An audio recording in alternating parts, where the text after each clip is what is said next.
GM's Cruise loses its driver's license. I did hear about this, but go on. But did you hear how much GM lost because of this? No, I didn't hear this. Okay, so GM lost $1.9 billion because of the cruise division. That's crazy. I did not know that. I actually didn't And know this was that. a big hit. So we'll go into more detail as to why they got their license, self-driving license, taken away. Do you know why? Yes, there was an accident that happened. Not just an accident, an insane accident. Okay, go on. So, a person was crossing the street and then was hit by a car. And the car was driven by a human. So it wasn't a self-driving car. It was a human-driven car, as they put it. Yeah. The human-driven car hit this person, and then they got knocked into the road further. And then the terrible incident happened. So this cruise car, I don't know if you guys have seen it, you can easily look it up. But these cruise or self-driving cars in general have a safety protocol. So if they hit something or if they bump into something, they stop what they're doing and then they pull over as to the side of the road to let either law enforcement or other things to go by to not disrupt the road. But in this case, that all went horribly wrong. And that's because after it's hit the lady, because it originally tried to avoid the lady, Yeah. but it still hit her. And then it's like, okay, I hit her or hit something. I need to pull over to the side. And by doing so, she was basically run over and dragged 20 feet to the side of the road. God, I know, it's so sad. It's pretty wild because I didn't realize how bad of a situation was because maybe you got stuck on it and then this dragged. No, she had to be pulled out by the firefighters with rescue equipment, and afterwards they she had to get taken to the hospital, emergency room. Yeah, that's crazy because I did hear about this story. I did hear about, it was another vehicle that hit this person far enough to where the cruise car hit them. And they couldn't avoid it. They couldn't avoid it. Yeah, they couldn't avoid it. I also hope that they caught the other person, by the way. They didn't. As of this recording, they have not. That's insane that happened. Mm-hmm. Oh my God, it makes me so mad actually thinking about it. Yeah, but I mean, it's a hit and run. Mm-hmm. Yeah. Okay. And it just got even worse by the fact that hit and run, and then the self-driving car didn't.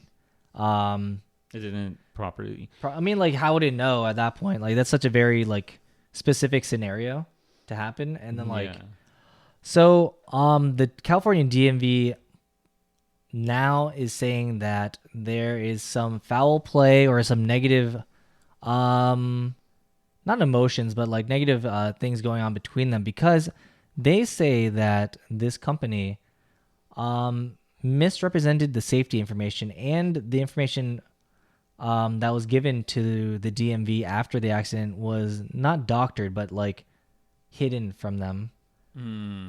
So the initial video that was given to the DMV was of just the self-driving car hitting the person, and then it stopped.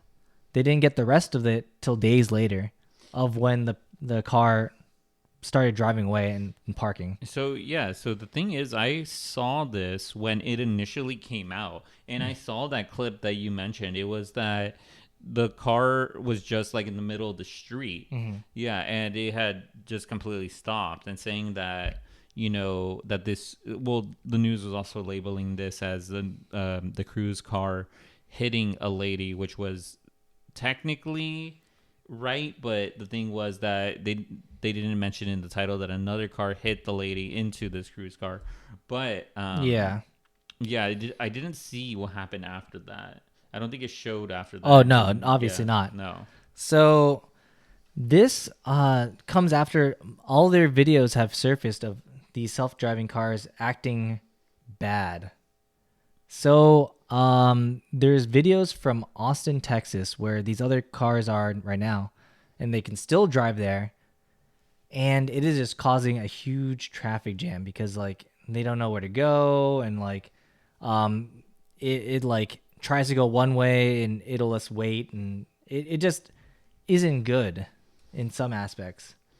Yeah, that is, yeah. And, I think just with self driving technology, I think that it is good that they had like the permits to test it, but at the same time, it still seems like there's some work that needs to be done if all of these things are happening. Yeah, because I mean, I think that's the reason why they have to have it being tested on public roads is because you can't predict all the crazy scenarios that might happen in Yeah. through simulations or anything like that. So, in a weird turn of events, it's like a if you want to have self-driving cars in the future, Hmm. they need the data of cars driving in actual conditions on the road. Yeah. So it's like in the future, do you see that self-driving cars are going to be a thing? If you think that self-driving cars are going to be a thing in the future, then they need to be on the road at some capacity. Whether having this many on the road is too much, or if they need to continue like working on it, obviously they do. But Yeah. It's crazy. And I think that, you know what, it sets a precedent for other electric or other vehicles that are trying to be self driving, because it's not only Cruise, there's other self driving car companies out there. And I think mhm. it's like now, because of this, it's also going to get more strict on, and it's going to be harder for these other companies to operate, especially because of something like this. Because I don't think that there is a good level of trust now between the Department of Motor Vehicles Mhm. and these companies now. So I think in that sense, yes, but also I think the court of public opinion, even if the cruise cars do come back, I wonder if and they're all fixed, like this issue doesn't happen ever again, and they're completely safe, let's say. But I do think that like the fact that it did happen and it's the company that is associated with this happening, Mhm. I don't know if they could kind of recover completely from that PR nightmare of like, oh, the cruise car is the one that's running people over. Like that's the Yeah. one you don't want to get into. Like just go get the other car. Like don't get in the Uber car, get in the Lyft car. You know. Yeah, that makes sense. Yeah. And if you like this content, make sure to like and subscribe. We put out videos daily. We have a library of over 200 videos with varying topics. I'm pretty sure there is something that you will like in there. Yeah, let us know if you would still ride in a self-driving car after this incident, or I mean, because right now you can still get into a Waymo car, and that's one point that analysts have pointed out is that while GM is losing money and like hand over foot, like with the Cruise, the 1.9 billion, other companies are able to continue operations because they haven't had this type of accident yet. Yeah. Yeah. Let us know in the comments down below your thoughts.